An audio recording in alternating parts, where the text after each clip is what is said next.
Please hold whilst we connect you to Redacted.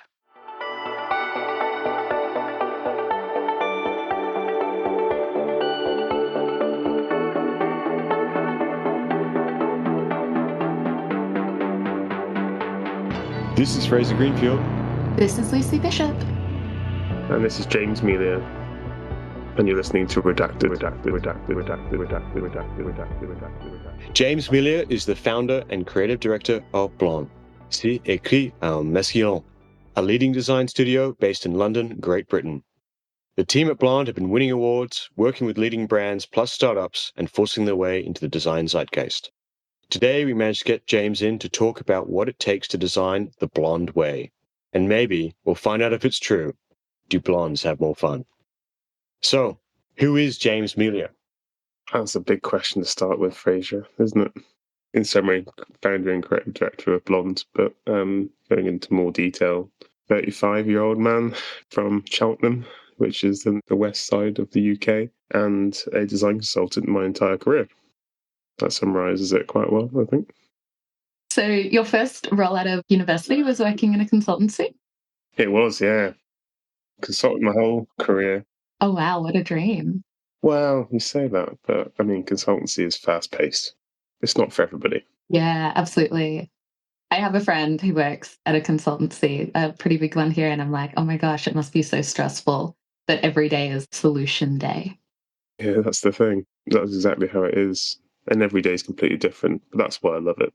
And that's why I chose to start a consultancy. I see the attraction of working in-house and working on something for a long time and seeing it across the finish line. But for me, the variety that consultancy provides is, it's a piece of me, I suppose. Maybe going back a bit, how did you discover the field of industrial design? I think it's a slightly boring, or at least regurgitated answer that a lot of industrial designers have answered, in the same way at least, which just always enjoyed making things. I think I wanted to be a graphic designer, actually. At school now, it's at least in the UK, I'm not sure what it's like over in Australia, but you're taught the subject of art and you're taught the subject of sometimes DT, which is not really product design as such. It's, design and making things, I suppose, a bit more crafty. But I always loved that lesson, but I never saw much value in it because it wasn't really presented in the way that seemed like it could be a career, right? It just seemed like practical life skills. So I assumed that the art course and, ventured into graphic design was the right way for me because I had that element of creativity that I was after. And it was later on, probably towards my A-levels, when I realised there actually was a profession in industrial design. And so kind of fell into it, I suppose, very luckily. My story is very similar, but I had the realization just last week that if I never accidentally turned up at industrial design, I would have been a completely failed graphic designer, as I cannot spell to save my life. I can't see it ever happening. You've got lots of AI tools now. Yeah, exactly. It was quite profound to be like, oh my gosh, what would I have been doing? Redacted. So you started a smaller consultancy before moving on to Priestman Good. What was that first year at a consultancy like? I actually went back to the consultancy that I interned at, so I was quite familiar. During my internship, it was a full year, and in the UK at least, I think many places in the world, you do a placement year. So it's a year in industry. For all intents and purposes, you're a junior designer, but you've not graduated yet, which I actually value very highly. I would advise for anybody looking at courses in the UK which want to choose placement versus not, I would say that it's imperative really that you do the placement year because you learn so much. The first year was exactly like the placement year, the -1 year, as it were. Intense, fast-paced, lots of 11 p.m. finishes 3-4 times a week. It's because of the size of the consultancy. I think it was 5-6 people at the time. It just meant that to keep the cash flow, I believe now looking back, they needed to take on any work that came through the door. But often you had these really high-intensity moments of working on 3 projects at once, working on something and delivering something in half the amount of time you should be spending on it, which, well, it's not particularly fair on your employees and your client, in my opinion. But it's very hard at that size of agency, if I remember right. So, yeah, it was a tough year. So hard because I assume all those projects are also so far apart from each other. In that particular consultancy, it wasn't. They tended to be all consumer electronics. Oh, okay. Yeah. So it was a focus on that, really, the agency. They're far apart in the fact that you're designing a men's shaver and an air conditioner at the same time. But, I mean, fundamentally, apart from the scale of the object and some of the technology repackaging, it's the same treatment and the same design process. I think it's just more the speed. And they did do very high quality work, so it's also working at speed at high quality together was quite intense. But I wouldn't take it back. I would certainly redo that part of my life. I think I learned more than I ever could in many other different types of settings, consultancy, a small one, a fast-paced one, high-quality work. Part of the reason why I'm the designer I am today. With those late nights, how much of that was down to too much work in not enough time, and how much might have been down to poor planning or management execution? A really good question, and it's something I think about really often, actually, now running a company myself. It was hard to tell. First of all, the admin side of the business and the resourcing planning was kept kind of from the design team in a way. And I was very junior, still learning. I don't think I would have understood if they told me the resourcing element potentially would have needed a fair amount of explaining at that time, I suppose, because it's very new. If I had to look back now and guess, I think it was poor planning to an extent. And I think there was an element of now having seen the peaks and troughs of consultancy workflow, it was maybe fear of a trough, the needing to take the peak while it came, which I understand completely, actually. It's just how you manage that peak so it doesn't become overwhelming for everybody around you and the quality stays at the right level. When you say peak, as in peak customer demand, which means peak billable hours. Yeah, exactly. Yeah. When we talk about things like customer management and demand management in other industries, a lot of the attitude to that idea is, yes, some of that is seasonal and out of our control, but a lot of it is down to poor marketing, poor advertising, and most importantly, poor client relationships. Yeah, I would agree with that to an extent. The way that I've built my business, or we've built Blonde, is very much based on a repeat client basis. I mean, we went through a couple of years not really marketing at all, and our work was relatively steady. I don't think we've had any troughs, so to speak, downtime for about 2 years now. I foresee one coming, potentially in January and February, but I've been foreseeing one coming for the last 2 years, so I'm not sure how it'll work out. Yes, I agree with you. I think there's a poor marketing and planning, potentially, that contributes to that. And maybe just not having the right number of repeat clients and strong client relationships, potentially. Was these long hours a factor in why you decided to start your own studio? Yeah, that was a big factor. I very naively and cockily thought that I could have a different approach, I suppose. I hesitate to say do it better, but I mean, I was a 22-year-old fresh out of uni. I probably did think that.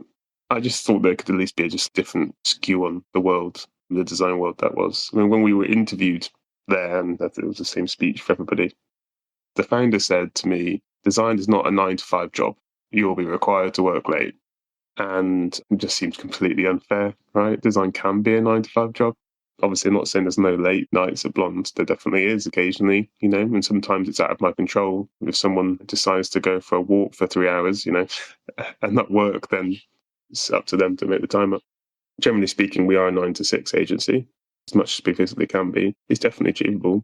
I think it contributes to a better quality of work. The output is higher quality, generally speaking, just because people have a work-life balance. They like the work they're coming into. They're rested. And I think creativity needs that, in my opinion. Yeah, I completely agree. And when you started your own studio, what was that process? What did it look like? Blood, sweat, and tears. I'll paint a picture. I don't think I've ever painted this picture, so it's quite a good one to paint. First of all, I was working at another agency. I was working at a transportation agency called Priestman Goods, as you've already mentioned, I think, in the intro, which is a lovely place to work. And I was working through my lunch breaks. And I knew that Blonde was going to be very different. There's not going to be any kind of competing agency. We didn't want to work on airlines, which, they focus on. So I don't think they would ever care. And they didn't. But yeah, I worked through lunch breaks, starting to put together conceptual projects to build a portfolio. I worked every single weekend, pretty much, with a few exceptions, for about a year whilst I was at that agency building that portfolio. And then I handed in my notice And I was fortunate enough to own a property in London. I took a loan against my house for £15,000, which looking back now was a naively small amount of money to start a design agency. Is that because you went over budget or because you can't believe you did it on such a tight budget? The latter. I think I was very fortunate to have done it on that budget. Yeah. I think I worked out a mortgage repayment, and I guessed at having 6 months to bring in the first client. So, £15,000 basically to pay the mortgage. So with that £15,000 loan, I set up a little bedroom office and started cold calling people, which was a soul destroying process. Oh my gosh. Do you have any stories from that? Lots of heartache, not much stories. I called everybody, worked my way through to the heads of design and design directors at all these amazing companies. Some of them really lovely, really understanding, some understandably very busy and didn't want to talk to me because, who was I and who the hell is Blonde, right? It took a while. Were you just there to make the introduction, show an offering of what you were interested in working on? Or were you pitching specific ideas for specific companies? Oh, that's a good question. No one's ever asked me that before. I kind of trying to think of whether I presented any specific concepts to anybody. I don't think I did. I think it was more, here's the portfolio. Yeah, like a meet and greet debut. Yeah, exactly. Yeah, cool. We were invited in by some people. Some people were really lovely, like Panasonic invited us in, and LG did. I hesitate telling people this story because then I think everyone who's looking at starting an agency will end up cold calling all of my clients and really annoy them. We can bleep that out in post. No, it's fine. It was a bit like 50 First Dates and lots of heartache. But were there any Excel spreadsheets involved? Were there Excel spreadsheets? Yeah, of course. Yeah. Did you have any sort of fancy formulas ranking them where you wanted to work with? Now we do. Now the Excel spreadsheets are very mature with lots of different types of settings. But back then... Meticulous. They're meticulous, yeah, exactly. Mike, who works for Blonde, studio director, who is a wizard with an Excel sheet. But anyway, beforehand, no, it was any job you could take, really. You've got £15,000 and 6 months. You kind of have to take anything you can get at that time. Got to feed the beast. How did you find that first big client that got you over the line? We worked with LG on something quite early on. Actually, looking back and remembering, I'm not sure whether it was the first actual client. We had an inquiry from the website, believe it or not, which was quite a surprise and stumbled upon us. Naming Blonde with a B so high up the alphabet, and they found us through the design directory and obviously just didn't scroll very far, then found a website. That worked quite well. The old Apple trick. Yeah. Amazing. He's like, oh, I like blondes. This will work well. I'm not sure how the name has been for us, or whether it's been perceived badly in some places, or like, how you've described it, or whether it's stuck in people's minds. Interesting. I wonder how many people who are looking for industrial designers kind of give it the wine bottle treatment where they're like, oh, this label looks good, we'll go for them. This name in the directory looks great. More often than anyone wants to admit. I think you'd be surprised. Because, I don't know, I feel like there's so much pressure on, naming something. But then I'm also on the other side of the coin where I'm like, ultimately, the name doesn't matter because if it's good, it will just gain momentum anyway. But then you hear stories like that and you're like, oh, maybe I do need to think about it harder. What would you call the design agency then, do you think? Oh, I actually just registered a name recently. Oh, here we go. I don't know what I want to do with it, but I knew I wanted it to be mine. Future Nostalgia. Future Nostalgia. Nice. With some good brand identity, I think. Well, I'm pretty stuck on that. I'm like, what do I want it to look like? And ultimately, what do I want it to be? But I feel like that was a fun little step, and now it's mine. I have a letter somewhere that's like, congratulations. That's a nice moment when you receive that, isn't it? It'd be better if I knew what I had planned to do with it. Well, you had the name, you may as well register it, right? Exactly. And what if I had have missed out? First thing you need to do, though, is frame that letter. Okay, well, first thing I need to do is find the letter. Yeah, that is the first thing, yeah. It's literally on my desk somewhere. Redacted. Hey everyone, this episode is sponsored by PCBWay, the go-to destination for printed circuit board prototyping, low-volume production and PCB assembly. If your team are working on electronics and you're in need of prototype PCBs, I can't recommend PCBWay enough.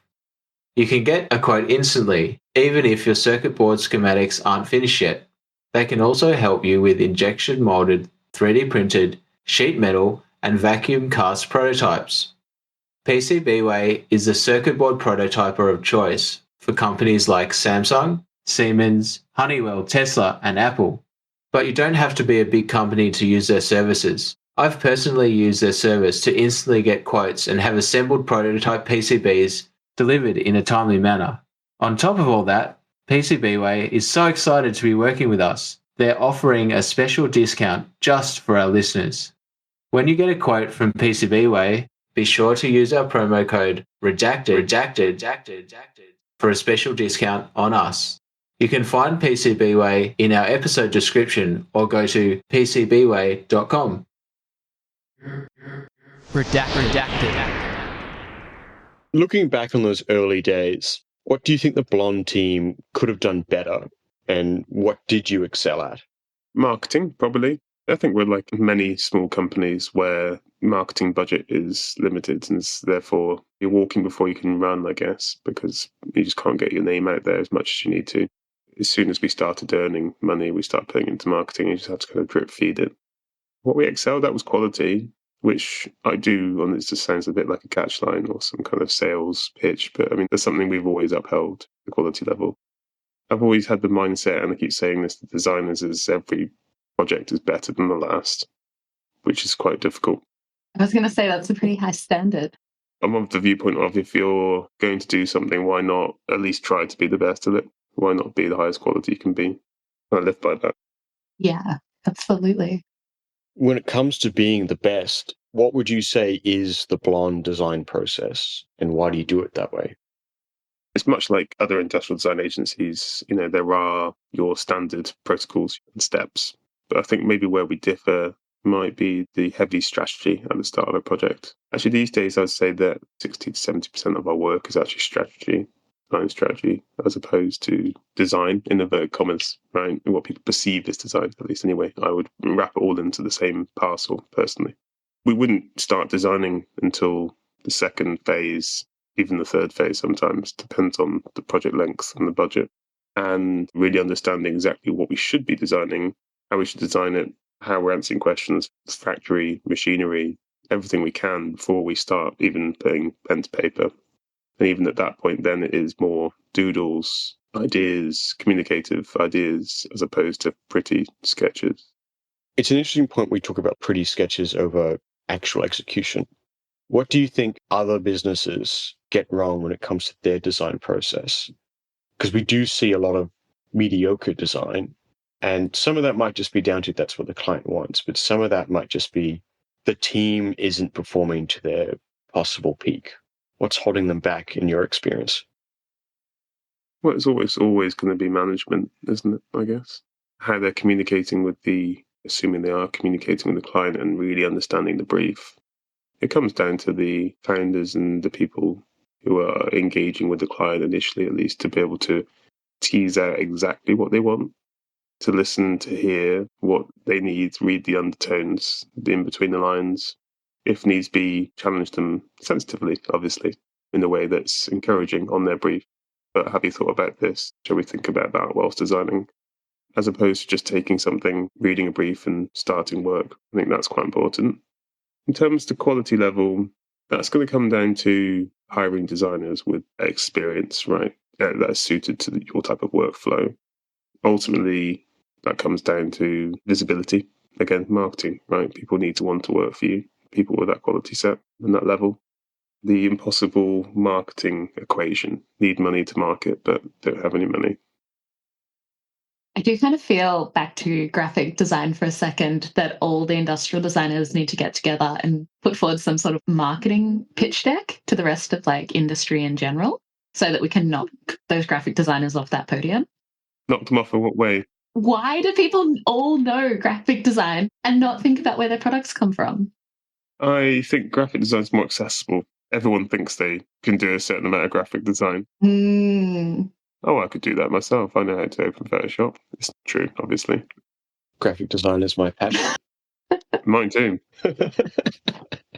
Absolutely. I find that a really interesting barrier to entry because I know everyone talks about wanting CAD to be more streamlined and easier to use and easier to learn. And I do wonder how much of our industry would dilute with people having a lower barrier to entry.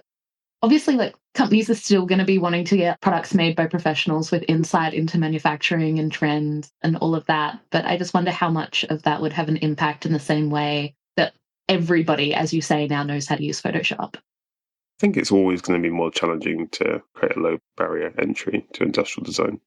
But I do think it will start becoming more popularized and understood as a profession.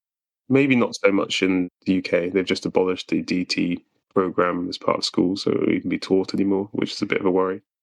But I think Johnny Ive and design-led companies like Apple, industrial designer will start being a lot more known as a profession. So I think that's one barrier removed. It was kind of, what is an industrial designer? I still have that problem though when you say I'm an industrial designer because they don't understand most people until you say product designer. But then if you speak to someone who knows what a app designer, UI designer is, they'll think you design apps. So it's a fine balance. You've got to choose the person you're speaking to and answer either industrial designer or product designer, right? Yeah, absolutely. We need to create that meme of the guy sweating with the 2 red buttons. I don't know if it's an accessibility issue. You go to the bookstore and you go to the design section and it's dominated by graphic design and architecture. And those architecture books aren't there to be easy to read. They're adverts for those specific agencies that provide those services. So I do wonder if it's not necessarily an accessibility issue, it's a proselytizing issue. Is Blonde got a book coming out? Does every major agency produce a book with a big press publisher every year? Is it beautiful and good to have on a coffee table? And do we try and dominate the mind space outside of our little cottage industry? Mm. And I would say overwhelmingly the answer to that is no. And I don't know if that's a good thing. So you think those cheeky architects got to it first and put out their advertising pitch? Those agencies are much bigger on average, but I definitely think that they are much better as an industry culture at proselytizing their services and increasing their perceived value. And it's not an easy to get into industry. I remember when I was young and I wanted to do architecture very briefly, and a piece of advice I got from an architect was the best way to be an architect is to have a father who's already an architect. Or to at least build your first home. Or like your first big client should be your dad. And I'm not going to name names, but that's a story that I've seen quite often when it comes to architects who have lots of awards. You know, their first big client is their dad's office or their dad's house or their mother's dream home. On a more positive note, how did you build up the Blonde way of doing things from a one-person operation to a cohesive team? Oh, that was a challenge.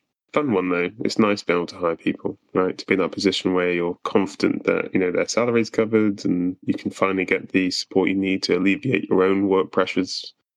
I've never really had a problem with hiring, actually. I must admit, we've been very fortunate. Very early on, just as Instagram was becoming a thing for everybody and designers, we had an account and I built it quite quickly early on. So therefore, we had quite a lot of visibility to a certain generation of designers. Myself kind of fell into, I suppose, actually at the time. So, 25-year-olds to 30-year-olds. So therefore, the applications, there's quite a few of them for a small agency. We didn't have any problem in finding people. And also we listed through the likes of Dezeen, which is an online magazine, and several other places. Never found it a challenge finding the right people. We're very fortunate in that way. Making a cohesive team, that's another thing in entirety, right? I've learned over the years that there needs to be a balance of introverts and extroverts. That's quite important. You don't want the introverts to feel completely quashed by lots and lots of loud, excitable people. Or equally, you want not the other way around, right? So you don't want extroverts to feel like they're in a museum. Never heard that one before. I mean, it's 7 a.m. and I'm probably coming up with the wrong kind of analogies, but... No, it was good. I'm just imagining it. Have you worked in a museum? I've not, no. I don't think I would. I tread the line of extrovert, introvert. I'm in the middle. I would hate that, definitely. Once I learned that trick, things kind of fell into place a little bit. And it was just a case of making sure that you've got those personality types as well as people with the right abilities in certain aspects. And we've got people that are really strong ideation and conceptual thinking, design strategy. You got some people that are really good on the tools, rendering, CAD, etc. Not saying that they're not as good at the strategy element, but that's their focus. That's what they love doing. So it's just making sure that you, in the interviews, you're learning what is it that you love doing, what's the part of the process that you really want to get your teeth sunk into, and ensuring that you're hiring people that are complementing others. That was a key thing. It's kind of interesting, right? You go from designing to products to designing the team. Yeah, completely. Never thought about it like that. Redacted.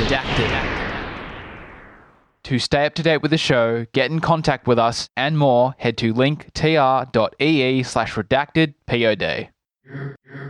Redacted. As of recording, Blonde is currently the #1 design studio in the Americas and Europe, according to the Red Dot Awards. How did you get this accolade, and how do you plan on keeping it? The latter question is challenging. It goes back to a really good story. I once was in touch with LG, and we were chatting with them for a long time. And the way that you present to companies like this is they ask you for a one-page, so it's a one-page A3 PDF. On there, you put on 6 projects, and you have defined boxes to put them in. So you get one image per product. They're not judging you on the image, really. But the important part is you've got 4 or 5 boxes above to list the awards you've won for that project. Yeah, wow. So it's industry vetted. Yeah, and then you can submit your bigger portfolio, right? And at that time, I was very much of the mindset of, I don't need any validation. We don't need awards. You don't need to collect the crystals to get to the next boss. Yeah, exactly. Yeah, I love that. We just didn't have any awards at all. Just never entered. Also, we were small, didn't want to spend the money, didn't really see the need to. And then I very much saw the need to as soon as I received that, because we could put 6 projects on there, but all the award boxes were empty. So since then, literally that moment, which must have been sometime in 2017, I've just been applying for every award that we can do with our clients, depending upon our budget. It works because that Red Dot Award is accumulative, so it works out over the years based on all the awards that you've won over the previous 5 or 6 years. It was worthwhile doing, as much as I still don't know if I believe in awards. It's helped business and it's helped bring in the clients that we want to work with and the projects we want to be working on. It's social proof. Absolutely. I feel like it helps that little address book where people are going down the names and they're like, oh, Blonde and all the awards. Even more my favorite. What I've realised over time is that actually internal large companies with lots of stakeholders, some stakeholders need to say, okay, I'd like to work with Blonde on this. They've won all these awards, so it should be a good agency. They need that validation to go to their boss and say, I'm pretty sure they're going to be good, which makes sense. I completely understand it. If I was in an internal position, I'd be doing the same. I've literally never thought about it like that, but having worked with people who aren't design orientated as stakeholders, that really paints a clear picture. You're like, well, who else could we possibly go for? Yeah. Do you ever worry that at some point in the future, those awards will be inflated in value to the point that they're actually valueless? I've never thought about it, Fraser. Potentially, if everyone enters, then you're going to reach some kind of inflation, aren't you? Depends how many people listen to Redacted and hear the story. Because I do have this query where you look at the amount of awards given out, not necessarily the ones you won, but there are other awards out there where it often feels that if you're paying to play, there aren't many players. So the odds of you getting at least one if you enter 3 items is actually quite high. Depends on the award body. Some of them are tougher to get and more stringent than others. So some awards might be worth more than others. I also wonder about people who aren't entering. I went to a brunch recently and someone said, oh, we should just have a women's awards. People should just enter more. And I feel like so many good designers working on products that aren't really award-winning products, incredibly mundane, or they don't have that angle to them. Maybe you're just in the right position in a business to be working on those groundbreaking, show-stopping, innovative products. They're not sexy. They work. They're good value for money. They're good stuff, but it doesn't fit. Yeah. Someone was saying to me, Lucy, why didn't you apply for the awards? I was like, because I design bins. Awards for those types of mundane products must exist, right? I think maybe the awards that we've been seeing are maybe potentially more of the sexy, inverted shiny products, but there must be awards for that type of product category. Maybe we need to make one. Maybe we do like Lucy's seal of approval for bins. I work on other projects as well, but it's all really low profit margin products, but we sell millions of them, right? I don't want to discount the work that I do, but I don't necessarily work on sexy products. Yeah, and if they're being touched and held by more people, then arguably they're having a bigger impact on people's lives, right? If they're mass produced in a certain way and used by a certain amount of people. Because you couldn't really call them the mundane awards. You almost have to call them the normal awards or the super normal awards. I like the super normal awards, definitely, yeah. You should get a sticker. Get a sticker of you giving a thumbs up. This product is super normal. I just feel like there's so many people who just aren't in a position where they necessarily think they're going to be applying in these categories. Design already being such an alienating field that feels like it has this huge barrier, it's now got this almost elitist level as well. Super normal awards doesn't sound too bad, though. I like that as well. I think that's pretty good. And I want Amazon reviews as part of the application. I want to know that the people like your product. Nice, like it. Sign me up, I'll be a judge.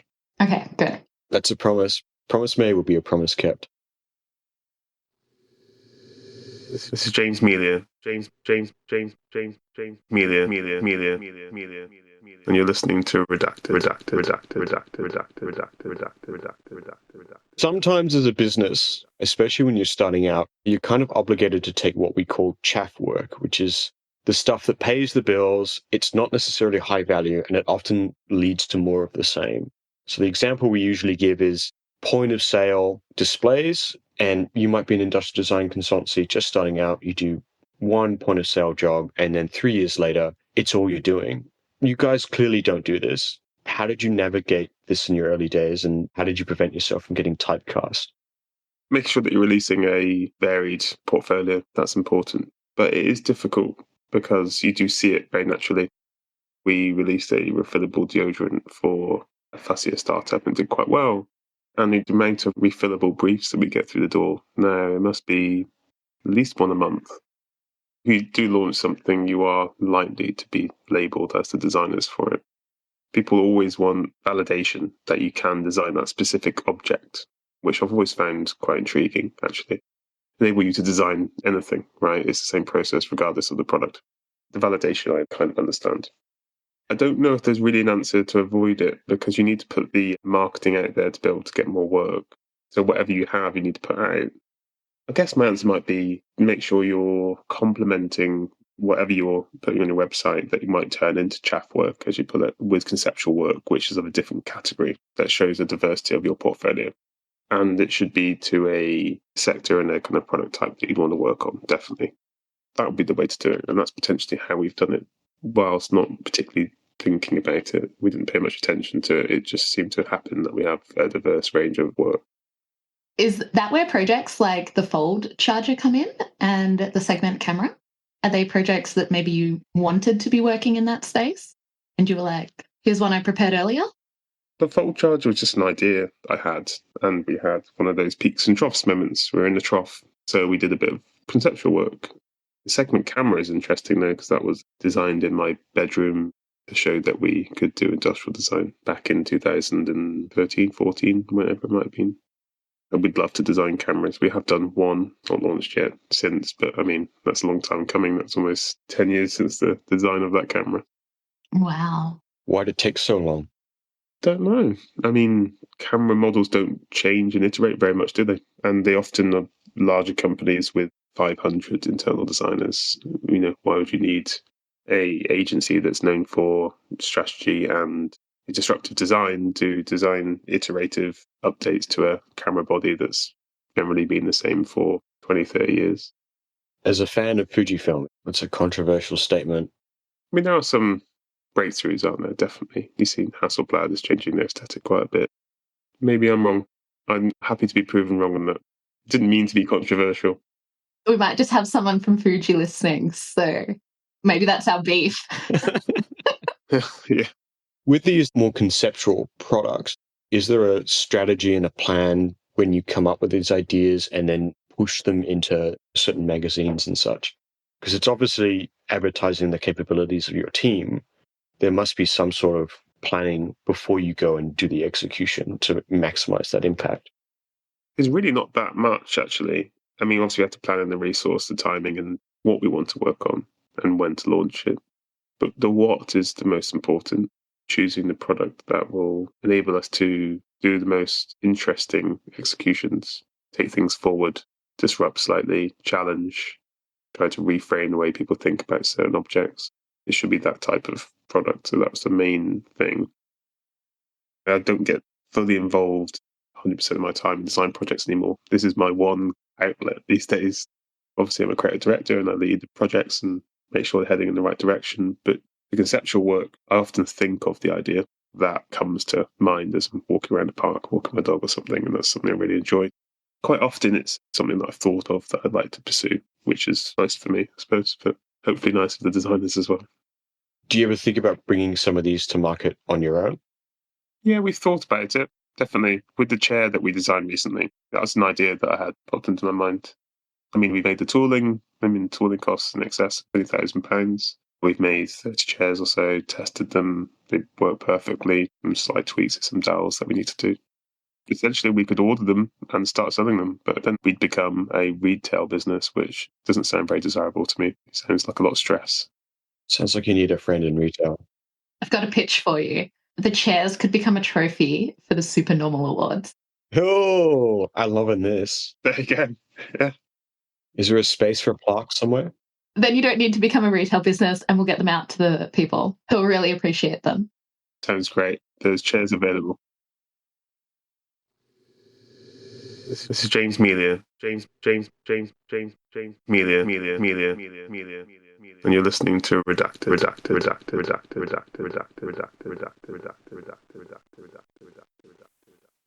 What would you say, in your experience, is the best way to advertise or draw in clients that suit Blond's business goals? Draw in clients that best suit our business goals.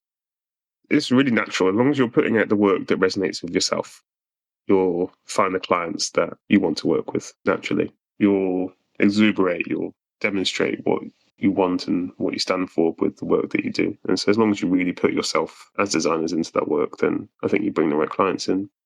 There is also a process of having to pull out the weeds as well, slightly, which I've done twice to some really quite horrible people that we've worked with, but we've had to take on clients, that is. You just have to have the guts to fire them as clients. So it's important just to maintain house as well as bring in the right people to ensure that the studio is happy and comfortable. I should say, because it will sound like we go away and fire our clients. It only happened twice in 8 years. And they were particularly mean, horrible to our staff. Just not worth the money.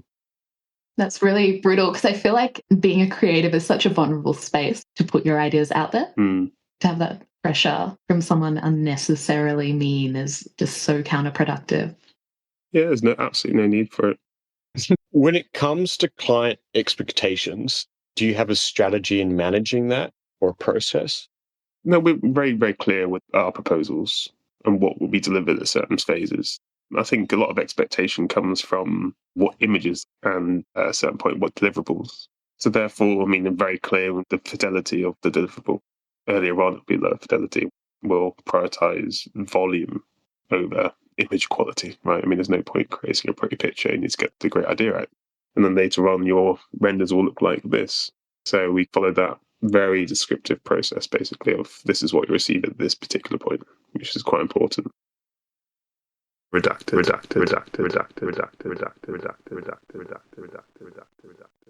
How do you approach scoping out a project with a client? We'll always have a first meeting to understand the brief, and we'll inevitably probably have about 3 in total, I would say. So the first introduction is just to work out whether we're suited to each other.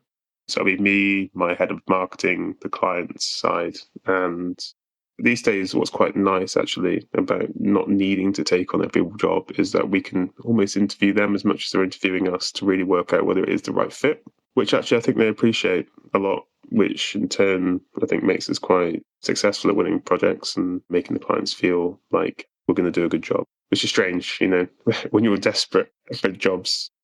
I feel like that's really similar to going for a normal job though, right? You know you're on the right track when you're interviewing them as much as they're interviewing you and they're like trying to put their best foot forward. Yeah, definitely. You want to make sure that you're not joining a family or a cult. Yeah, with wide eyes. We're a family here. I just wonder why people say that, because it's such a cliche that everyone knows it's just like the biggest red flag lands on your company. And yet people still do it. If you're neck deep in red flags, you don't know what red looks like. That's true. I like these mixtures of metaphors and analogies we're using on this podcast. I don't think I've ever said that, thankfully. That's why I went quiet when you were telling that story there. I was like thinking, have I said that? Oh my God, I say that every interview. And I was just going to think back. I'm pretty sure I don't. I'm pretty sure I say we're a close-knit team. How does that sound to you? You don't have matching tattoos. I had an interview once where someone said it and then they interrupted themselves halfway through and they're like, hold on a second, let's be real. You're never going to be my family. I'm never going to care about you that much. That's perfect. Honesty is what you want. Yeah. This is realistic. Realistic goals. We're going to be work friends, work family. Yeah, and that's it. Like, don't talk to me outside of work. Oh, come on. If things go well, we can be real friends. How about that? Dangle the carrot. No, it's not guaranteed. You can do like the salesman pitch. It's not guaranteed. Depends how it goes. Definitely possible, eh? I actually do put a fair amount of distance between me and the team, a little bit. Previous job, the boss was far too close, in my opinion. And so he'd go around calling you mate. You feel like your friend. Not your best mate, but he felt like a friend. And then he would snap. And that snap, when he's your friend, you think at least, and he suddenly becomes your boss, it feels like the evil dictator as opposed to your boss at that point because of that switch and that snap. And I think it's quite, especially for younger staff, as I was at the time, who was not able to emotionally handle that. It was quite brutal. Because of that, I've put some distance between me and the staff a little bit. I mean, I'm definitely approachable, I would say, I hope at least. But I won't necessarily always have lunch. As long as they send it to me in the family chat. Family chat. But I feel like that's what's needed to allow the team to feel a bit more comfortable in and around themselves and do better work. Probably like a sense of security too, because you know what you're going to be getting into. There's less of this sudden chair being pulled out from behind you. Yeah, I mean, there's scheduled creative reviews and we have a proper discussion around them rather than a boss walking over to you thinking you're a friend and back of your chair and monitor and saying this looks like complete crap, can you redo it? That's not what you want. I can definitely relate to this kind of experience. It's like we've lived the same life. Yeah. And yet you were giving them exactly what they wanted. The breathing down my neck does it for me. Oh, visceral. Snuck on over. Yeah. Mm-hmm.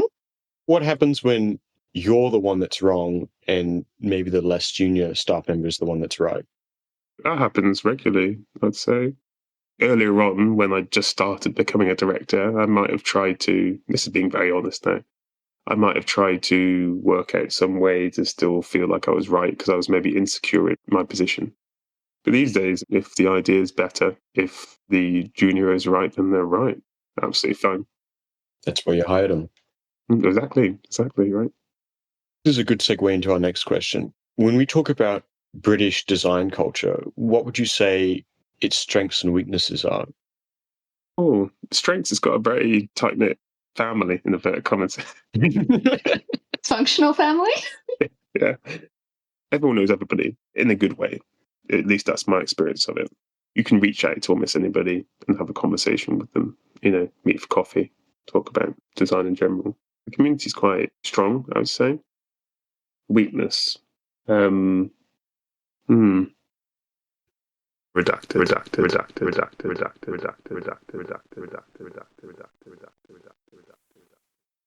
What have you bought for less than £100?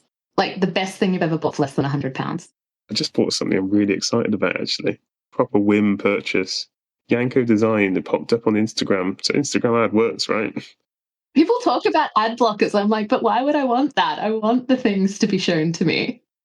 Yeah, it knows me well, right? Sell me things I want. Yeah, it knows me better than I do. I want to be sold to. It was this faceted clock. I just thought it was a really smart idea. It says there was only 2 left. So I spurred on my decision and it was quite late at night. It's a faceted clock, and as you roll it round, you can change the time zone that you're looking at. Oh, cool. I've got Australian clients, right? Doing Australian podcasts. I've got Californian clients in China. It's quite nice just to know where they're at. I don't like to send them emails if it's going to be middle of the night. I tend to wait until they're up and awake. Also, quite nice looking object. All right, we'll have it in the show notes. Redacted. What advice would you give your younger self just starting out? Resilience is one thing that I didn't realise that I was going to need so much of. It's super important to build up that resilience, not take things so personally from a younger age. That would enable me to create a much healthier working collaboration with my peers earlier on, which would make me a better designer faster. That would be a good bit of advice, I would say. Yeah, I'm happy with that. Having a critical mind, you can't just spit out those rote learned sentences to questions. Like you always have to be questioning, is that actually how I still feel? Constantly changing, isn't it? It depends upon what stresses on your life at the moment, right? Being a founder and designers, as you know, there's financial stress. And then once you get all the work, there's lots of project stress, financial stress, product stress. And it goes like this. It's like this undulating wave. I feel like you have to be addicted to drama to be a founder. Yeah, exactly. Or just very good at negotiating retainers. Yeah, all that. Yeah. At this current time, the way I'm currently feeling, I would say build resilience to design critique and design feedback and the subjective views of the people looking and viewing your work, including clients and outsiders. Build resilience. Thank you, James, for joining us on the show today. We've really enjoyed you sharing your inside look behind the blonde curtain.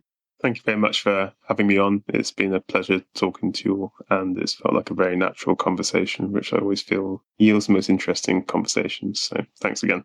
We try our best. Thanks. For our listeners, don't forget to check the show notes for links to everything we've mentioned, where to follow the show, see Blonde's work, plus the discounts from our sponsor, PCBWay. Thanks again for listening. Until next time, this has been Redacted.